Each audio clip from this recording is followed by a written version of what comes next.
Malam ini kita merupakan hari kelima dari pelatihan retreat meditasi Vipassana kita.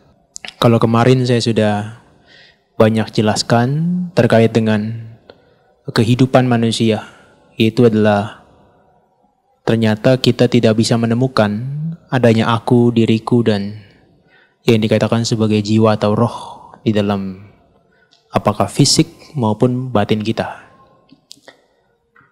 Nah, tetapi hari ini kita bisa lanjutkan pemahaman kita terkait dengan duka atau penderitaan. Para yogi sekalian, barangkali apa yang Anda pahami tentang duka selama ini tampaknya agak berbeda dengan apa yang akan saya jelaskan malam ini. Nah, oleh karena itu kemarin kalau kita mengingat kembali, ya, kehidupan kita tidak lebih daripada hanya 6 indera. 6 indera dan juga ada objeknya. Ketika mereka bertabrakan berdua, mata melihat bentuk itu muncullah kesadaran. Sehingga dari situ, dari kesadaran akan membangkitkan yang namanya perasaan. Perasaan kemudian diolah oleh yang namanya persepsi kita, pengalaman kita. Sehingga menjadi bentuk-bentuk pemikiran. Bentuk-bentuk pemikirannya banyak. Bisa penuh dengan komplain, kemudian bisa tidak menyukai, atau bahkan sebaliknya. Justru menginginkan dan melekat. Itu bisa terjadi.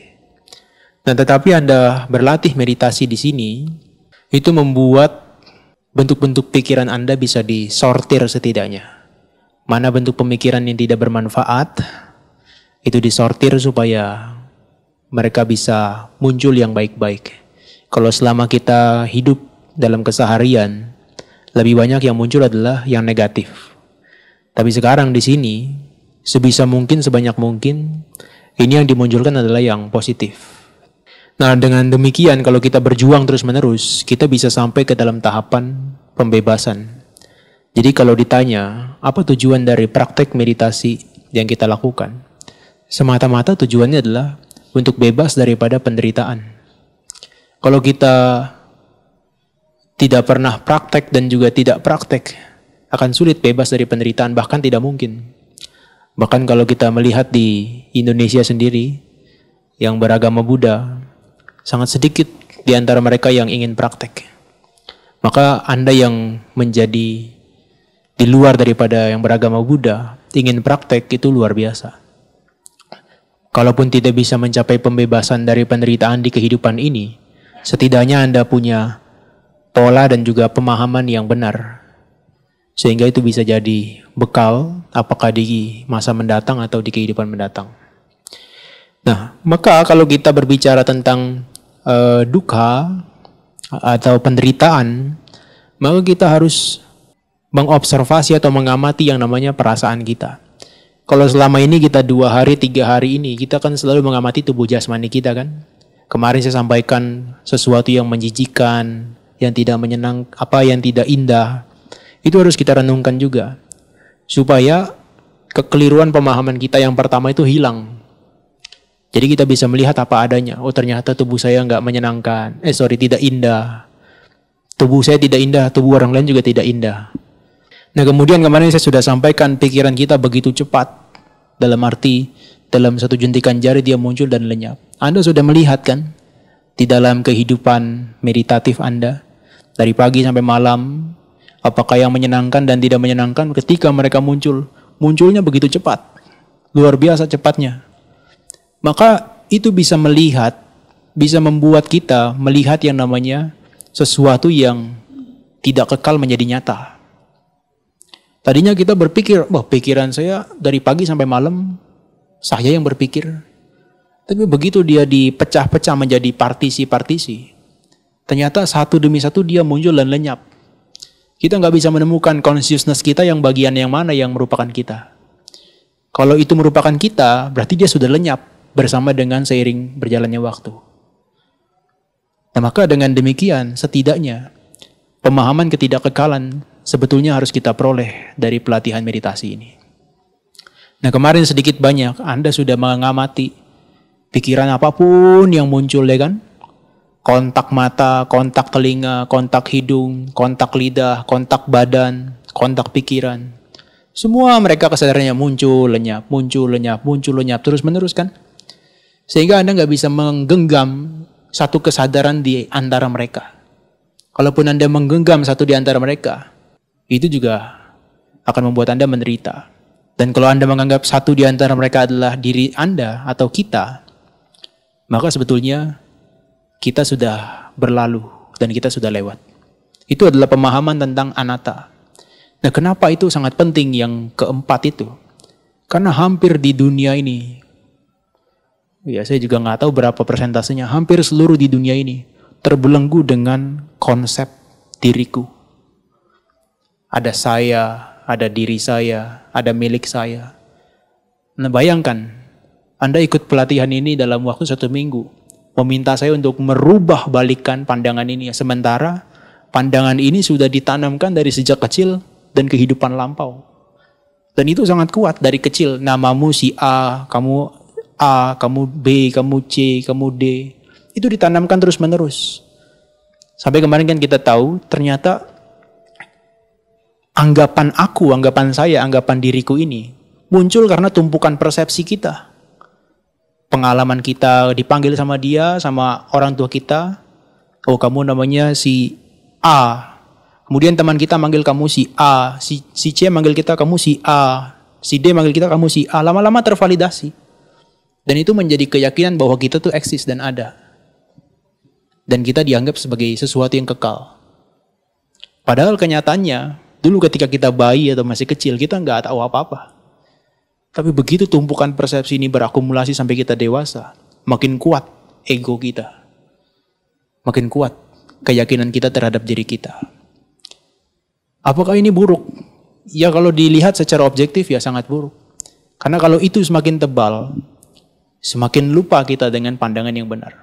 Kita terbelenggu dengan pandangan salah ini. Nah, maka dia harus dibalik. Ya sekalipun ini tidak mungkin dibalik dengan secepat mungkin. Tapi setidaknya Anda mengerti bahwa kehidupan Anda ini sebetulnya adalah anatta. Sebagai contohnya kalau Anda tidur, nafas Anda berjalan sendiri, apakah Anda bisa memerintah mereka? Jangan bernafas. Atau tolong Anda berhenti bernafas. Tidak bisa. Atau kalaupun dengan Anda keadaan sadar seperti sekarang, coba sekarang siapapun yang bisa tahan nafasnya 10 menit. Kalau itu bisa, berarti kita punya kemampuan, kita bisa mengontrol diri kita. Kenyataannya nggak bisa.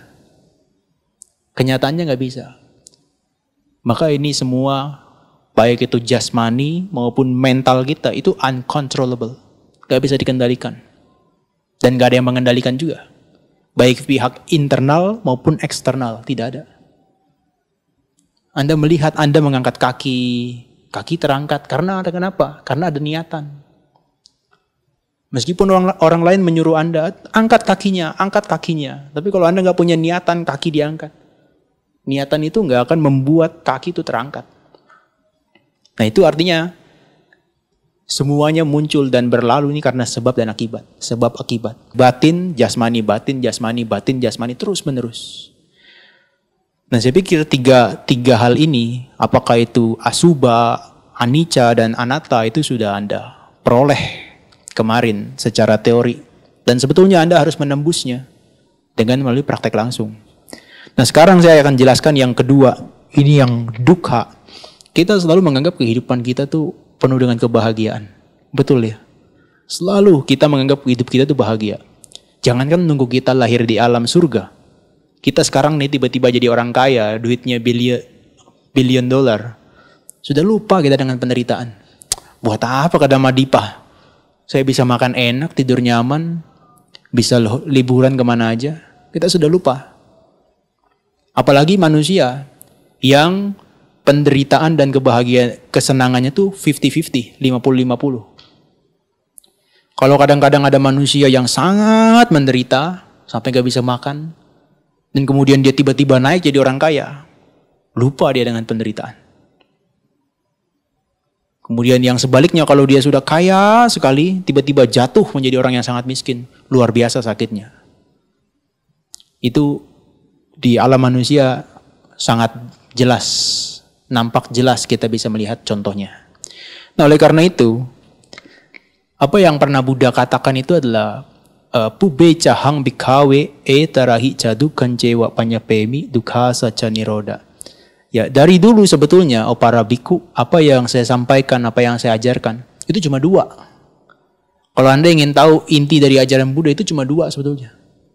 Itu adalah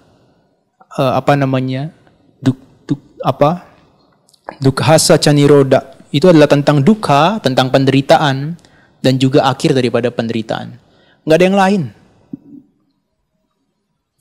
Sehingga kalau Anda cari kebahagiaan di dalam agama Buddha, tidak akan ketemu.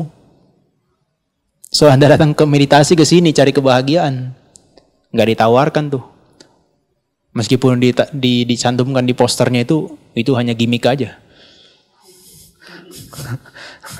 Ya kalau nggak ada gimmicknya Anda nggak datang. Masa tiba-tiba saya tulis, ayo Anda lihat penderitaan melalui Vipassana Retreat ini. Nggak ada yang mau datang. Iya kan? Harus dibuat semacam gimmick. Dengan Anda ikut retreat Vipassana, Anda bisa memperoleh kedamaian lahir dan batin. Kan harus begitu. Hah? Ya ngeprank dikit. Ya, tetapi justru pemahaman tentang penderitaan ini yang akan menuntun kita bebas dari mereka. Jahatnya adalah seluruh kebahagiaan di dunia ini itu cuma halusinasi kita dan palsu. Kalau kita ditanya apa yang dikatakan sebagai penderitaan itu, penderitaan itu adalah lahir itu menderita. Betul kan? Anak bayi yang baru keluar dari rahim ibunya itu menderita, dia menangis. Kalau dia tiba-tiba tertawa, ibunya yang menangis jadinya. Ya kan? Aneh, anaknya aneh. Nah, itu adalah bentuk daripada penderitaan. Selama 9 bulan dia merasakan kenyamanan di dalam rahim, tiba-tiba dia keluar harus merasakan tekanan dari temperatur udara yang signifikan, kemudian juga suara yang sangat bising dan sebagainya. Ketika dilahirkan maka kita penderitaannya sangat intens.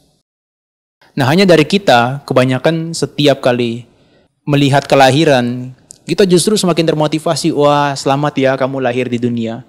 Itu sebetulnya kebodohan kita. Justru orang yang masih lahir kembali itu adalah dia yang masih memperpanjang masa jabatannya sebagai si penderita. Kita malah bilang selamat ya dan sebagainya. Itu aneh sebetulnya. Nah, kenapa lahir itu menderita? Ya karena kita sudah memunculkan eksistensi daripada tubuh dan mental kita. Di saat yang bersamaan, tubuh dan mental kita. Buktinya seorang anak bayi itu, dia sudah membawa tubuh dan mentalnya, padahal dia nggak tahu apa-apa. Tapi sudah harus dirongrong dengan penderitaan secara fisik dan mental. Contohnya, malam-malam dia harus buang air kecil atau buang air besar. Tapi karena dia nggak bisa bicara, dia nangis. Kemudian dia lapar, dia nggak bisa melakukan apa-apa. Kan nggak mungkin anak kecil dia tiba-tiba pesan di GrabFood. Dia nggak bisa melakukan itu, maka yang dia bisa lakukan hanyalah menangis. Nah, itu menyedihkannya. Ingat ya, ini akan saya tanyakan sampai akhir. Membawa batin dan jasmani, apapun itu bentuknya, batin dan jasmani itu adalah bentuk daripada beban dan penderitaan. Ya, hafalkan ini, beban sebagai penderitaan kita. Oke, yang berikutnya penuaan, kita udah jelas. Siapapun nggak suka dengan penuaan. Ya, nggak suka dengan penuaan.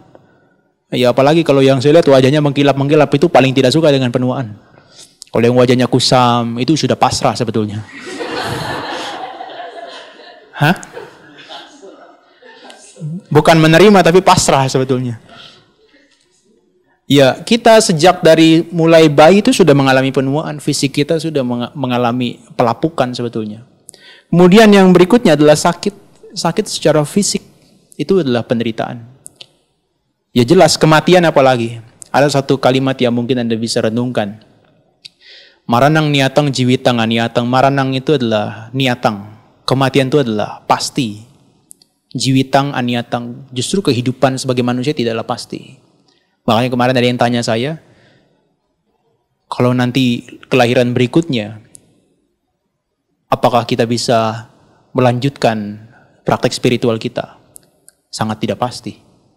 Bisa jadi setelah kehidupan ini kita langsung lahir di alam yang menderita? Apakah jadi binatang? Atau yang sukanya tidur bisa jadi babi? Bisa jadi. Itu yang mengerikan dari kehidupan yang berikutnya itu. Tapi kematian ini pasti. Anda nggak bisa nolak. Itu kematian mengerikan sekali. Kemudian dikatakan berkumpul dengan yang tidak dicinta. Itu penderitaan. Coba Anda renungkan. 6 hari ini Anda pernah nggak merasa jengkel dengan seseorang? Ini kalau merasa jengkel berarti penderitaan jenis ini sangat signifikan dan valid.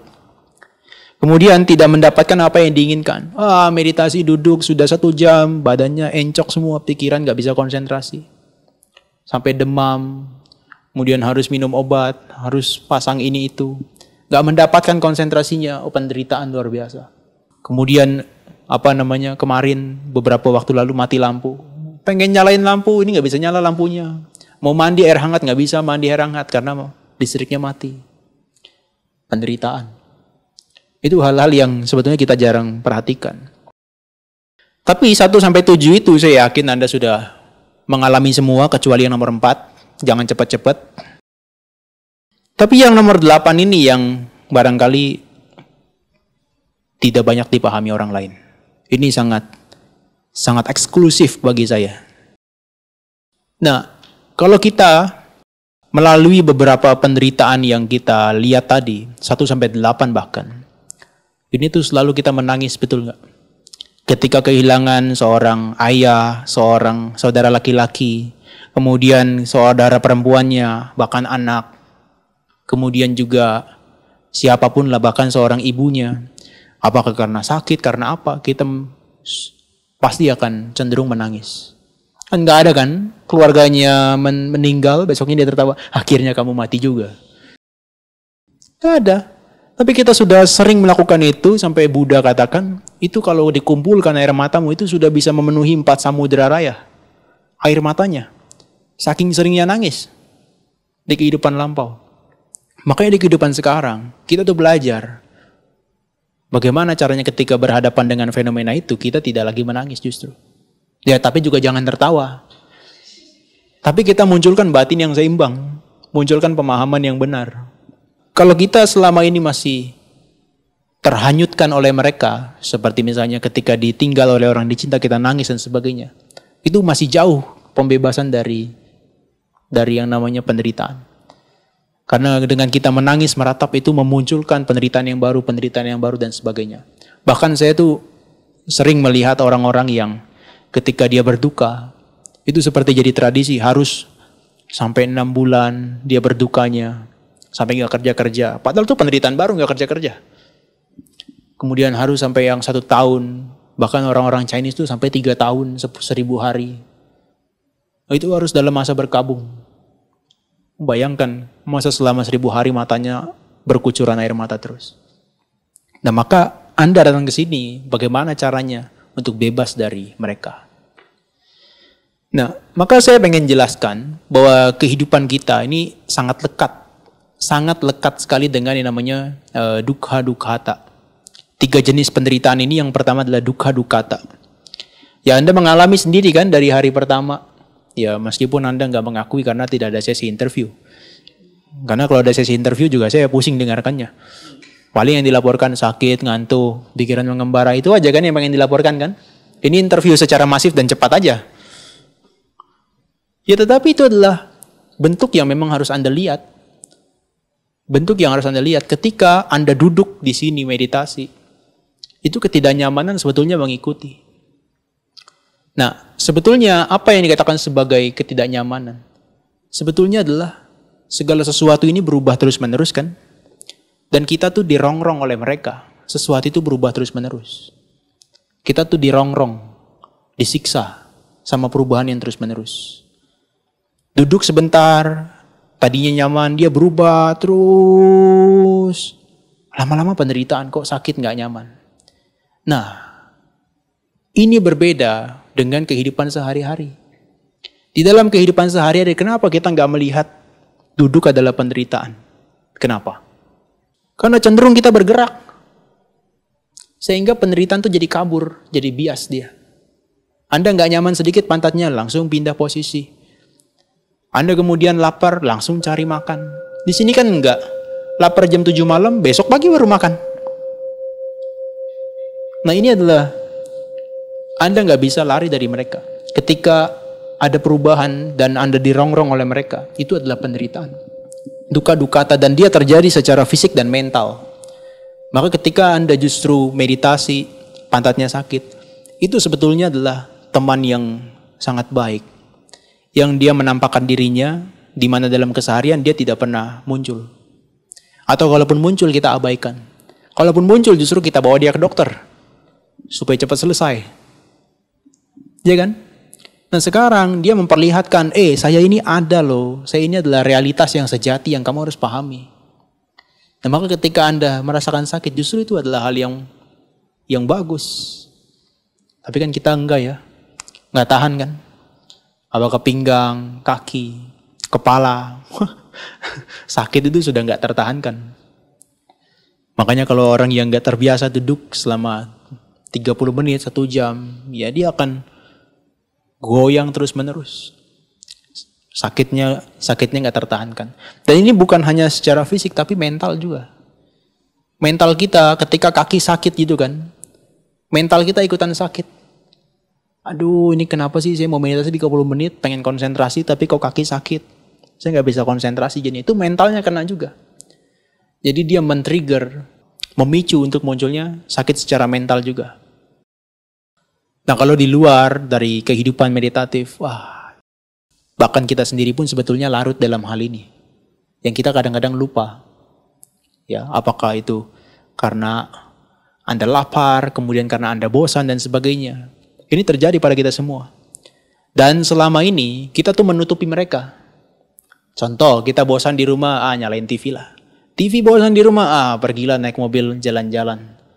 Jalan-jalan bosan, ya pergilah ke 21, kemudian 21 sudah selesai, apalagi berikutnya? Berikutnya, saya mau belanja misalnya shopping sudah selesai, saya mau makan. Ya kehidupan kita sebetulnya dirongrong oleh mereka yang tanpa kita sadari. Kita tutupi dengan sesuatu yang seakan-akan menyenangkan. Kita merasa, dengan saya begini, dengan saya lari dari penderitaan, saya bisa mengatasi penderitaan. Bukan, itu justru memperparah kita. Semakin kita nggak bisa mengenali mereka. Tapi begitu Anda duduk meditasi di sini, begitu kaki sakit, Anda melihat, ya sakit, ternyata dia datang, pergi. Rasa kram, rasa kesemutan, dia muncul, dia lenyap. Rasa panas di punggung, dia muncul, dia lenyap. Itu yang harus Anda tangkap sebetulnya. Bukan ketika sakit pergi, ayo sakit. Ketika sakit datang, sakit cepat pergi, sakit cepat pergi, sakit cepat pergi. Itu malah membuat kita semakin nggak kenal dengan rasa sakit. Maka kalau orang yang praktek dengan cara begitu, pulang dari sini dia nggak dapat apa-apa. Ketahanan mentalnya, kesabarannya nggak berkembang. Dan nggak usah takut para yogi sekalian terhadap rasa sakit secara fisik dalam duduk meditasi. Beberapa biku hebat-hebat, mereka bisa bertahan sampai 3 jam, bahkan sampai pembuluh darahnya menghitam. Dia bisa bertahan. Ya, tetapi kita masih tahap latihan. 7 hari ini dianggap sudah terlalu lama. Makanya permintaan 14 hari tidak saya turutin. Selain menyusahkan Anda, menyusahkan saya juga. Karena apa? Karena sangat intens rasa sakit yang akan muncul begitu dalam. Nah maka ini duka dukata, Anda mungkin semua sudah tahu lah. Di dalam keseharian Anda sudah tahu. Tapi kadang-kadang pun kita masih bias juga ya. Contohnya kita marah-marah, kita anggap, wah ini adalah kebahagiaan saya. Saya lampiaskan kemarahan saya. Iya kan? Kalau marah-marah sama anaknya, piring sampai pada pecah. Kalau sama suaminya nggak tahu apa yang pecah. Kepala. Nah itu pengalaman pribadi kan? Nah tetapi itu adalah bentuk daripada penderitaan yang kita kadang-kadang nggak sadari. Kita bias dengan mereka. Kita anggap itu adalah, itu bagus kok. Justru harus dilampiaskan. Saya pernah menyampaikan satu ketika, orang yang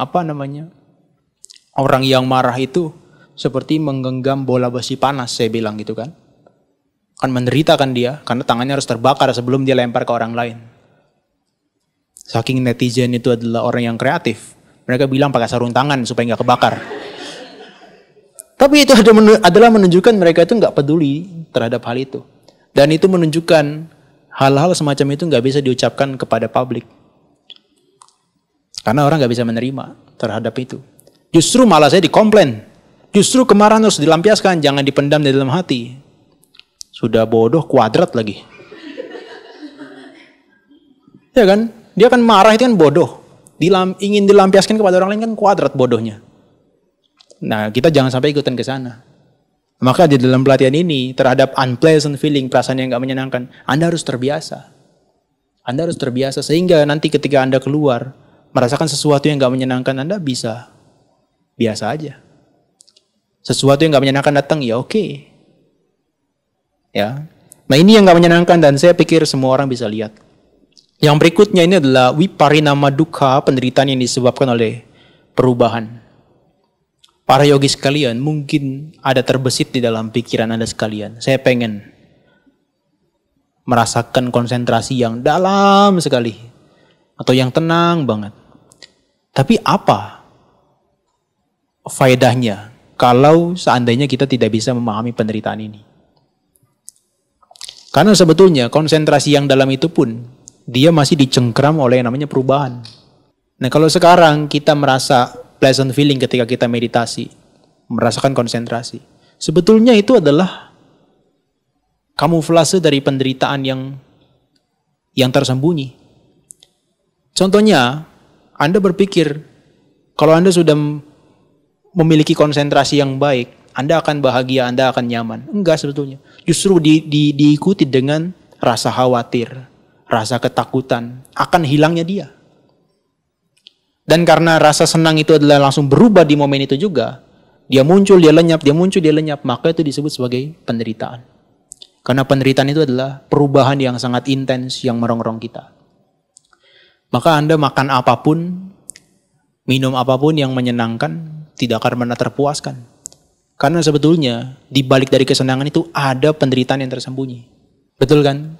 Ketika Anda sudah beli handphone baru misalnya, apakah di situ Anda langsung merasa puas? Enggak, justru muncul keinginan yang baru. Wah ini handphone ini perlu case kayaknya. Iya kan? Wah handphone ini sudah ada case tapi kayaknya nggak ada kuota, kan aneh beli kuota.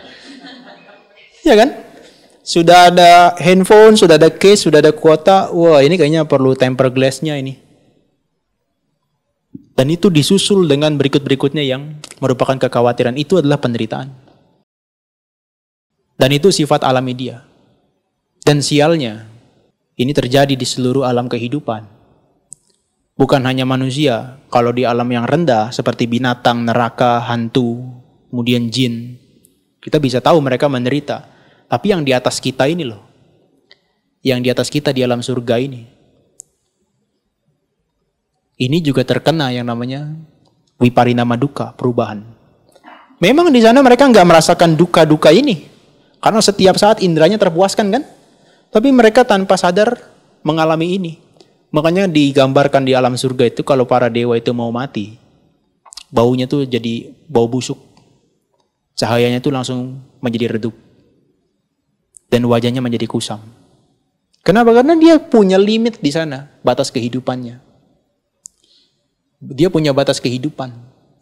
Tadi Anda di awal sudah setuju, ya kan? Selama dia membawa batin dan jasmani, maka itu adalah beban dan penderitaan. Betul kan?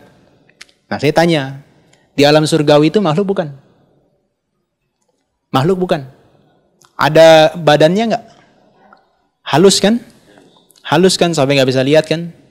Ada batinnya nggak? Ada mentalnya kan? Nah Anda bisa menyimpulkan. Berarti makhluk surgawi pun membawa apa? Membawa beban secara fisik dan mental. Membawa beban secara fisik dan mental. Dia menderita juga sebetulnya. Dia merasa, wah saya nikmati makanan, minuman yang menyenangkan. Tapi begitu dia sudah lewat masanya itu, makanannya habis, dia muncul kekhawatiran, saya mau lagi, dan seterusnya. Dan dia di akhir, meskipun dia nggak melihat hal-hal semacam itu, di akhir dia harus mati. ketakutannya luar biasa. Maka banyak sekali makhluk-makhluk yang terakhir di alam surga, bukannya merosot ke alam manusia, merosotnya langsung ke alam rendah. Karena terlalu senang menikmati kehidupan di sana. Makanya kalau Anda tanya, lantas kalau kehidupan di alam surga apakah itu pasti membuat kita aman? Kadang-kadang itu membuat kita tuh tidak aman. Membuat kita lupa untuk praktek dhamma. Kalau di alam surga begitu kita dinasihati, meditasi, kamu nggak melihat penderitaan nanti. Siapa bilang penderitaan? Saya lagi makan enak ini. Itu sulit. Tadi kan saya bilang, jangankan di alam surga, di manusia, orang kaya itu sudah nggak bisa dikasih tahu. Betul kan? Karena mereka nggak melihat penderitaan. Nah, tetapi kita juga begitu. Apapun yang kita alami secara panca indera kita ini, yang menyenangkan, pleasant feeling ini, dia terkena perubahan di momen itu juga dan kita diikuti dengan penderitaan. Siapapun itu. Ya, maka yang tadi duka secara fisik dan mental, sekarang duka yang namanya perubahan. Apapun.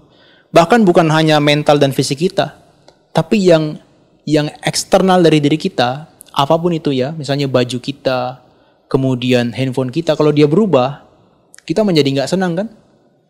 Nah itu adalah viparinama dukkha. Nah yang terakhir ini adalah natural feeling, sangkara dukkha. Mungkin tadi yang 1 dan 2, Anda bisa lihat dengan sangat gampang. Kalau yang 1, yang duka-duka tadi kan unpleasant feeling. Saya pikir semua orang bisa lihat. Yang pleasant feeling, ini orang tertentu yang bisa lihat. Ya terutama Anda yang meditasi. Kan bisa merasakan kan? Baru konsentrasi lenyap, Anda menderita. Nah, orang-orang di luar belum tentu dia bisa melihat itu. Tapi beberapa orang tetap kok dia bisa merasakan.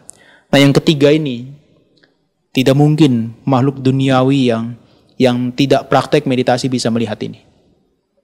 Ini adalah penderitaan yang disebabkan karena melekat pada bentukan-bentukan. Bentukan-bentukan itu adalah yang 5 kemarin. Jasmani kita, perasaan, persepsi, bentuk-bentuk pikiran, dan consciousness, kesadaran kita. Nah, kenapa dia dikatakan sebagai bentukan-bentukan? Dia berubah setiap waktu, setiap saat. Contoh kalau Anda meditasi mulai hari ini, dengan sangat serius ya, atau kalaupun hari ini tidak bisa mengamati, mulai besok coba Anda lebih serius dari bangun tidur. Ketika bunyi lonceng, teng, teng, teng, teng, teng, teng, teng. Buka mata, itu Anda sudah harus langsung melihat penderitaan. Kenapa? Karena ketika Anda buka mata, badan Anda terbaring, itu badan Anda itu merasakan pressure atau tekanan terhadap bantal atau kasur. Nah sehingga di momen Anda buka mata itu sudah bentuknya penderitaan. Nah maka Anda sadari berbaring atau menekan. Kemudian sudah waktunya jam 3.45 atau jam 3.30. Anda ingin bangun. Maka Anda sudah harus bangun kan? Ketika badan itu bergerak, Anda catat terus pergerakannya. Ketika tangan itu memegang ranjang, pinggirnya ranjang, Anda mulai mengangkat badan Anda. Bayangkan tangan kita ini itu sudah terhimpit dengan tekanan. Itu adalah bentuk daripada penderitaan yang harus kita lihat. Menekan. Kaki yang tadinya hangat di atas kasur, menyentuh lantai, langsung terasa dingin. Itu langsung penderitaan. Perubahannya secepat itu. Kemudian Anda buka grendel pintu, dengan hati-hati Anda berdiri buka grendel pintu. Ketika memegang grendel pintu, dinginnya bukan main kan? Tangan Anda dingin itu dari yang panas jadi dingin, berubah terus-menerus, itu penderitaan. Kemudian ketika tarik pintu, tangan kita ini kan ada pressure atau tekanan kan ditekan. Semua otot-otot kita ini merasa tidak nyaman. Itu pun penderitaan. Begitu ditarik dengan penuh usaha itu adalah penderitaan. Kemudian Anda berjalan sampai ke toilet atau ke kamar mandi. Anda berusaha mengambil handuk. Ketika mengambil handuk, luar biasa. Itu adalah bentuk daripada upaya kita yang penuh dengan tekanan terus-menerus.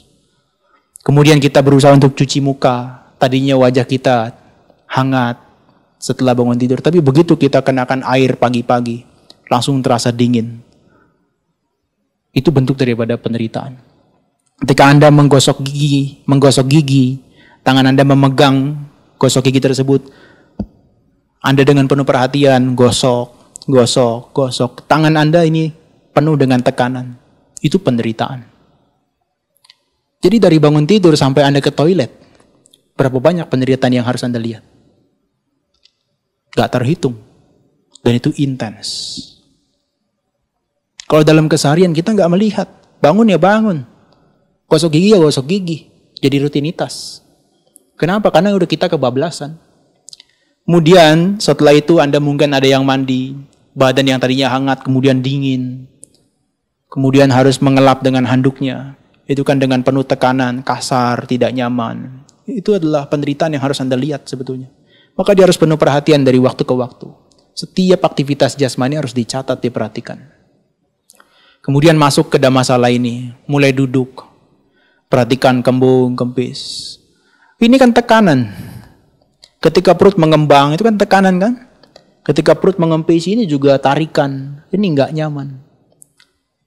Ketika kita bernafas saja nggak nyaman. Ya, kalau dalam hari-hari kan nafas kita kan otomatis kan, auto kan. Begitu masuk ke sini, nafas kembang kempis, nafas masuk keluar, kok jadi manual nafas saya.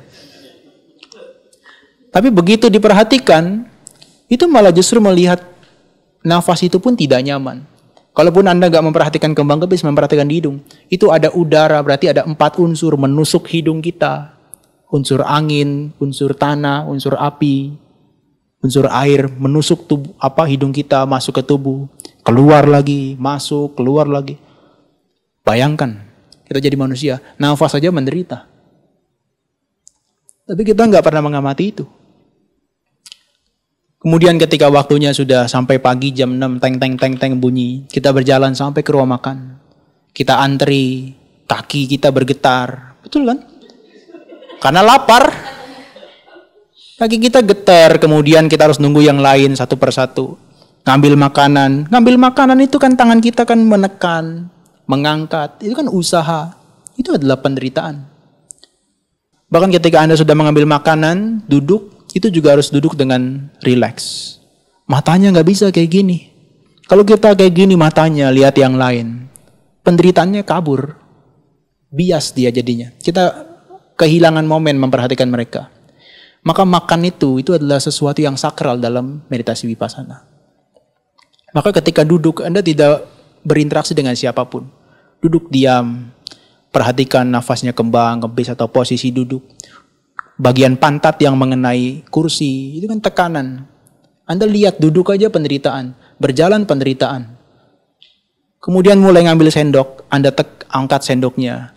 Kemudian Anda mulai masukkan ke mulut. Kalau kita nggak penuh perhatian, ya sudah kita makan ya makanan. Kunyah, kemudian telan. Kemarin kalau sesuai instruksi 20-30 kali kunyahan. Dan itu dilakukan dengan perlahan. Apa yang terjadi di momen itu? Kita lihat makanan tadinya bagus, bentuknya kemudian menjadi tidak indah ketika masuk ke mulut kita. Kita kunyah, apakah itu nasi, sayur dan sebagainya. Ketika dikunyah, apa yang terjadi? Nih, rahang kita ini penuh dengan tekanan. Gigi kita penuh dengan tekanan. Lidah kita tuh sampai kita lelah untuk mengunyah. Ketika masuk ke kerongkongan, itu pun ada tekanan di bagian sini. Harus didorong dengan air kadang-kadang untuk dia masuk. Itu penderitaan. Jadi kalau selama ini Anda lihat makan itu menyenangkan, itu kebalik. Makan itu adalah penderitaan. Begitu juga dengan minum. Ketika Anda mau minum itu dengan usaha Anda memegang gelas. Kalau botol, Anda pegang botol itu cukup dengan tekanan yang harus Anda perhatikan, itu ada penderitaan juga. Sehingga ketika Anda minum, air mulai masuk, ada benda yang masuk ke tenggorokan Anda, itu juga satu hal yang merupakan tekanan. Pressure. Sampai dia masuk ke dalam tubuh Anda. Kadang-kadang kalau Anda minum atau makan yang panas, yang pedas, di bagian perut, terasa tidak nyaman. Itu menimbulkan penderitaan yang baru. Kemudian selesai makan, apa yang Anda lakukan? Pulang ke sini, jalan pelan-pelan. Pagi hari, badan sudah mulai bau, harus mandi. Kalau nggak mandi, malu dengan yang lain. Begitu kan? Kemudian mandi lagi, ketemu lagi dengan penderitaan, air dingin lagi, kena lagi. Kemudian apa? Dari kamar mandi, balik lagi ke sini. Balik ke sini, duduk lagi, jalan lagi, jalan. Ketika jalan kaki diangkat. Kaki diangkat itu bagian apa? Pinggul kita. Rasakan nggak bagian pinggul sampai betis kita? Itu kan ketarik ya. Otot-ototnya. Itu tekanan di bagian situ yang kita harus perhatikan, itu adalah penderitaan juga. Ketika kaki didorong, berarti ada dorongan, ada tekanan di bagian betis dan juga paha. Ketika diletakkan, berarti ada rasa berat di bagian kaki. Itu yang harus kita lihat, perhatikan. Belum lagi kalau cuacanya panas, kita menghentakkan kaki di tempat yang panas. Dari yang sejuk menjadi panas. Itu penderitaan. Di beberapa kesempatan retreat saya lihat, justru peralatan tempurnya untuk melawan matahari itu lengkap sekali. Ada yang bawa payung, ada yang bawa kain, ya kan? Kadang-kadang kalau kita dulu meditasi, kalau kita lihat teman-teman kita yang perempuan bajunya putih, wajahnya sampai nggak kelihatan, ditutup sama kain begitu. Jadi dilihatnya ke bawah. Kenapa? Karena kita takut dengan penderitaan itu. Takut dengan rasa panas, takut dengan rasa dingin. Sebetulnya kita tuh takut dengan itu semua, maka kita hindari dia. Ya tapi di sini pilihan Anda mau pakai payung dan sebagainya. Karena takut hitam sama merah. Ya tetapi nanti sampai sore Anda latihan meditasi, ya bertemu lagi dengan kembang, kempis, nafas masuk, keluar, penderitaan lagi, penderitaan lagi, penderitaan lagi. Meskipun konsentrasi dia berubah, penderitaan lagi. Pikiran mengembara, penderitaan lagi. Intens. Sehingga dari pagi sampai malam. Sampai Anda membaringkan badan Anda. Sampai Anda merasa badannya sedang berbaring ke arah kanan atau terlentang. Itu semua isinya adalah penderitaan. Kenapa? Karena selama kita hidup ini membawa badan dan juga mental. Yang itu kita dirongrong dengan mereka. Harus dipuaskan. Maka badan kita itu, jasmani kita 4 unsur itu diibaratkan seperti 4 ular kobra. Kalau dia tidak dirawat dengan baik, kita dipatuk satu di antara mereka. Unsur tanah diibaratkan 1 ular kobra. Berat. Rasa berat di badan kita ini seperti unsur tanah. Kalau kita kelebihan unsur tanah, badan kita nggak bisa bergerak. Lemes. Bahkan kita juga bisa mati gara-gara unsur tanah tersebut kalau kelebihan. Kemudian unsur air, kalau dia kekurangan atau kelebihan, kita bisa mati. Kalau kekurangan kita dehidrasi. Kalau kelebihan kita seperti misalnya ginjalnya bocor, sulit untuk difiltrasi, itu juga menderita. Unsur api berlebihan, panas, demam sampai 40 misalnya 45, 40 derajat. Kita mati juga. Terlalu dingin, itu juga bisa kena hipotermia, mati juga. Maka kita ini memelihara 4 ular kobra di dalam kehidupan kita. Satu lagi unsur angin. Kalau nafas Anda cuma masuk nggak keluar-keluar, mati juga. Coba kalau nggak percaya tahan gini hidungnya. Masukin sebentar, tahan sampai 10 menit nanti. Kemudian kalau kelebihan dari unsur udara, unsur angin juga mati juga. Maka hidup kita tuh rentan sekali terhadap mereka. Bukan hanya aktivitas yang kita lakukan menderita, tapi kita membawa ini pun nggak ngapa-ngapain aja, menderita. Mungkin Anda berpikir, wah kalau saya tidur sepanjang hari nggak menderita, coba aja. Badan pegel-pegel semua kan? Badan itu nggak nyaman kan? Bahkan di tempat tidur Anda harus goyang kanan, goyang kiri. Itu menderita. Nah, meditasi ini setengah jam atau 1 jam Anda duduk. Maka usahakan jangan berpindah posisi ketika Anda mengalami rasa sakit. Justru lihat dia dari muncul sampai lenyap. Kalau kita bergerak, sakit itu hilang. Yang rugi adalah kita. Kita kehilangan momen untuk memperhatikan mereka. Apalagi rasa sakit. Objek yang paling jelas dibandingkan nafas, justru rasa sakit yang paling gampang diamati. Cuma di antara kita tuh gak punya kesabaran mengamati mereka. Aduh sakit muncul, sudahlah. Itu yang membuat kita tuh gak tahan. Tapi kita kehilangan mereka jadinya. Nah maka para yogis sekalian, coba Anda perhatikan dari kemarin sampai hari ini.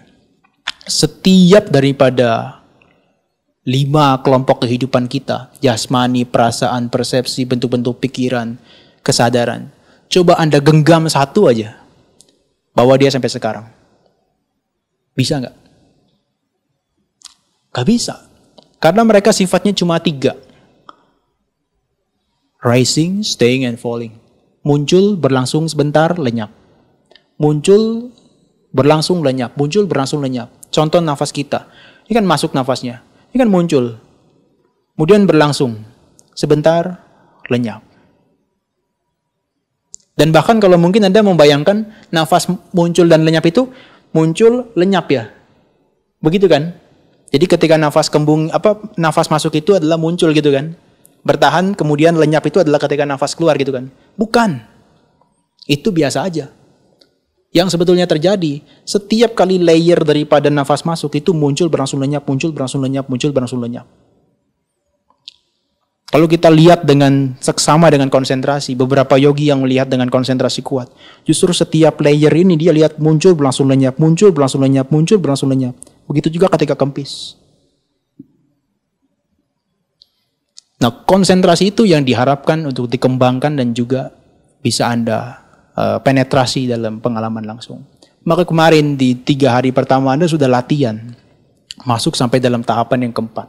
Maka Anda meditasi sampai tahapan keempat, sudah dalam kondisi yang nyaman, kemudian Anda perhatikan lebih detail lagi. Sesuatu itu muncul, berlangsung lenyap, muncul, berlangsung lenyap. Terus menerus itu maka Anda masuk dalam vipassana. Nah, pengetahuan muncul dan lenyap itu sangat penting.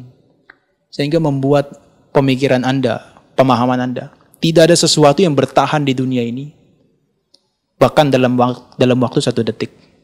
Begitu dia muncul, dia akan lenyap. Makanya begitu kita mengalami perasaan bosan, sebetulnya dia langsung lenyap.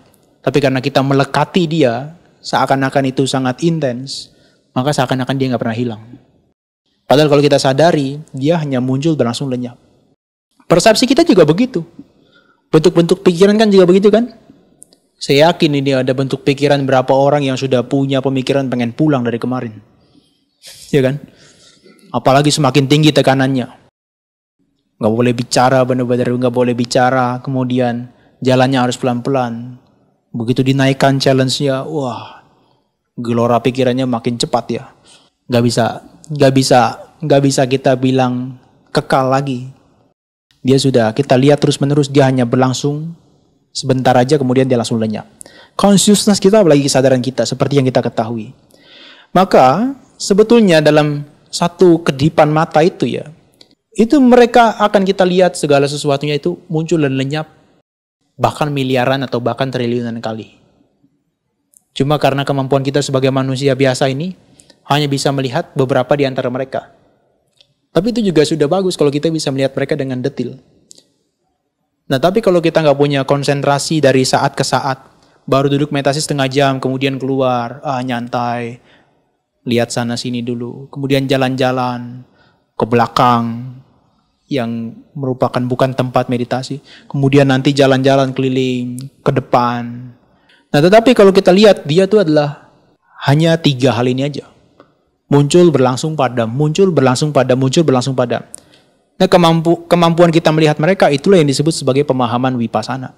Nah, kalau Anda punya pengalaman melihat mereka seperti demikian di setiap aktivitas jasmani dan mental Anda, maka itu dalam meditasi, pengetahuan itu sudah tingkat tahapan keempat. Saya akan jelaskan singkat. Yang pertama, dari kemarin Anda diminta amati batin dan jasmani terus-menerus. Karena pengetahuan yang pertama ini adalah membedakan mana batin, mana jasmani. Anda mulai tahu kan? Nafas masuk, nafas keluar itu adalah materi. Batin yang mengamati itu adalah batin, pikiran. Kemudian kaki mengangkat, kaki dorong, kaki letak, itu adalah materi. Tapi yang mengamati perasaan, persepsi itu adalah batin. Itu tahapan pertama kalau Anda intens mengamati mereka sepanjang waktu. Anda akan melihat seluruh kehidupan kita cuma mereka dua. Cuma mereka dua yang eksis. Batin, jasmani, batin, jasmani. Kemudian Anda mulai meditasi ketika duduk maupun jalan. Ketika Anda mau melakukan sesuatu, Anda mulai memperhatikan. Oh, ada intention, ada niatan. Untuk mengangkat badan, untuk mengangkat kaki. Nah, Anda mulai tahu, oh berarti kaki saya dan badan saya bisa bergerak ini karena ada niatan. Nah, ini adalah pengetahuan yang kedua. Namanya pacaya parigahanyana. Ini adalah pengetahuan tentang sebab dan akibat. Karena adanya mental atau batin kita, ada niatan kita, maka badan kita bergerak. Tidak mungkin badan kita bergerak tanpa ada niatan. Karena kelalaian aja kita, makanya dia bisa bergerak sendiri. Nah, nanti baru masuk tahapan ketiga, Anda melihat yang tadi, anicca, dukkha, anatta. Sesuatu itu tidak kekal, sesuatu itu adalah penderitaan, Sesuatu itu adalah tanpa adanya diri, uncontrollable, tidak bisa dikendalikan. Ternyata mereka itu harus bersatu baru disebut sebagai saya, sebagai dia, dan sebagainya. Kalau dipisah-pisah, nggak bisa apa-apa dia. Seperti potongan daging dari tubuh kita yang dilempar aja ke daratan. Nah, nanti tahapan keempat baru pengetahuan ini. Kita bisa melihat muncul dan lenyap, muncul dan lenyap, muncul dan lenyap. Pengetahuan ini penting sekali. Ini ibaratnya seperti sebuah kelapa yang ada di pohon, kemudian dia tiba-tiba jatuh dari pohon tersebut. Ketika dia jatuh, plek ke bawah. Apa yang terjadi? Kalau dia rentan, kelapa itu, dia akan pecah biasanya. Langsung pecah saat itu juga. Atau beberapa itu akan pluk jatuh gitu, kemudian dia bisa bertahan tetap. Nah, kita meditasi untuk melihat muncul dan lenyapnya. Kita jangan jadi seperti kelapa yang begitu kena masalah atau kena sesuatu yang tidak menyenangkan seperti kelapa, pluk jatuh, nggak berdaya, bahkan mati. Justru kita harus menjadi seekor burung. Ketika dahannya itu patah dan dia harus jatuh dari pohon tersebut, ketika hampir tiba di daratan, dia langsung terbang dengan sayapnya. Kenapa? Karena dia punya pemahaman ini. Begitu dia mendapatkan sesuatu yang nggak menyenangkan dalam hidupnya, dia tahu, oh ini adalah muncul dan lenyap, muncul dan lenyap. Sehingga dia nggak bertahan di situ terlalu lama. Justru dia harus bergerak lagi, terbang lagi, supaya dia bisa bebas. Nah, kebanyakan dari kita jadi buah kelapa kebanyakan. Yang begitu mengalami sesuatu, ditinggal oleh orang yang dicinta, langsung kita seperti habis kehidupan kita. Seperti separuh jiwa kita hilang melayang. Menjalani hidupnya ya hanya setengah hidup jadinya. Untung itu hanya kiasan. Kalau beneran berarti dia samping kanannya aja yang bergerak, kirinya enggak. Mengerikan sekali itu ya. Nah, tetapi itu adalah kita bisa peroleh pemahaman itu dari Vipassana. 4 dari pengetahuan Vipassana ini aja ini sudah sangat tinggi. Saya boleh katakan juga orang yang nggak pernah bermeditasi tidak akan mungkin bisa memperoleh 4 ini. Ya, meskipun dia sebagai seorang Buddhis. Ya, tetapi mereka orang yang semacam begitu itu akan rentan sekali begitu dia kena masalah, kena musibah. Apa? Bunuh diri, kemudian self-harm, menyakiti dirinya sendiri, atau menyalahkan pihak lain, playing victim, dan sebagainya. Itu adalah orang yang tidak punya kebijaksanaan terkait dengan hal ini. Nah, maka sebagai penutup, kita ini secara alamiahnya membawa tubuh dan mental kita ini sudah penderitaan. Betul ya? Sudah penderitaan. Kemudian kita berasosiasi dengan yang lain-lain itu juga bentuk penderitaan yang baru. Bahkan kita kehilangan fisik dan mental kita ini juga penderitaan. Nah, tetapi kita tambahkan penderitaannya lagi makin intens. Sebabnya apa? Sebabnya adalah nafsu keinginan. Maka dikatakan di sini, oh para biku, apa yang menjadi asal mula atau sebab daripada penderitaan? Dikatakan sebagai ya yang tanha pono bawika nandiraga sahagata tatra binandini. Ini adalah ketagihan nafsu keinginan yang membuat kita tuh lahir lagi. Apa itu yang dikatakan keinginan? Ada 3 hal. 1, ini adalah kama tanha, nafsu terhadap panca indera kita. Panca indera kita ini selalu menuntut untuk dipenuhi, dipuaskan. Mata mencari sesuatu yang indah, telinga mengejar suara, hidung mencari bebauan, ya kan? Kemudian lidah mencari rasa yang enak, tubuh jasmani cari tempat yang empuk, yang nyaman, yang lembut. Gak mungkin Anda datang ke sini semuanya disiapkan baju yang kasar, ya kan? Baju yang kasar, baju yang kotor, nggak mau. Justru maunya sentuhan yang lembut. Itu sebetulnya adalah bentuk daripada kama tanha ini. Nafsu keinginan secara panca indera kita. Nah kemudian, ya kalau itu mungkin Anda sudah ketemukan ya dalam keseharian. Bahkan dalam meditasi pun Anda sudah temukan. Ketika duduk meditasi males, adalah ke depan aja lah cari-cari apa yang menyenangkan. Lihat tamu kayak apa kayak terserah lah. Atau jangan melihat tamu, dilihatin tamu juga boleh dah kalau gitu.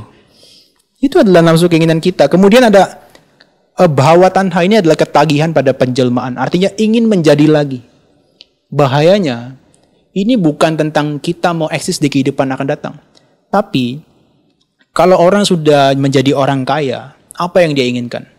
Dia nggak ingin jadi miskin, ingin tambah kaya lagi. Kalau Anda meditasi, duduk, udah merasakan tenang, apa yang diinginkan? Bukan mau lihat penderitaan, justru pengen makin tenang lagi. Nah itu sebetulnya adalah nafsu ingin menjadi sesuatu, keinginan pada penjelmaan. Kita selalu ingin mencari, ingin menjadi dia, ingin menjadi itu, menjadi ini, menjadi itu. Kita selalu ingin seperti itu. Lihat temannya yang di depan, wah kok dia bisa meditasi 2 jam ya? Aduh saya pengen kayak dia deh. Tapi kenyataannya tidak seperti demikian. Maka Anda menderita, aduh saya kok nggak bisa ya. Nah kadang-kadang 2 hal ini kalau nggak terturuti, bisa jadi dia masuk yang ketiga. Keinginan pada pemusnahan. Apa itu bentuknya? Ya kalau Anda duduk meditasi kemudian rasa sakit muncul. Ini rasa sakitnya ingin segera dimusnahkan. Betul kan? Itu adalah nafsu keinginan sebetulnya. Cuma kita nggak sadari. Makanya kalau kita nggak aware, nggak sadar, penuh perhatian, sudah setiap waktu, setiap saat kita dibombardir oleh mereka. Sudah fisik dan mental kita menderita, ditambahin lagi makin intens. Maka sudah tertusuk 1 panah, kita tambahin lagi 1 panahnya. Bukan cabut yang 1, malah kita tambahin 1-nya. Nah ini adalah yang semestinya dalam meditasi ini yang harus kita lihat. Nah pemahaman hal ini, ya mungkin besok akan saya jelaskan. Ini bisa menuntun kita pada pembebasan dari penderitaan. Secara total. Jadi apa yang dikatakan sebagai pembebasan dari penderitaan atau nibbana atau nirwana, itu tidak eksklusif sebagai untuk umat Buddha. Tapi siapapun yang praktek, mereka akan bisa terbebaskan. Oke, semoga Anda sekalian bisa terinspirasi untuk terus-menerus praktik meditasi sampai Anda bisa memperoleh pengetahuan yang tertinggi dan bisa menghancurkan kotoran batin. Semoga juga Anda berbahagia.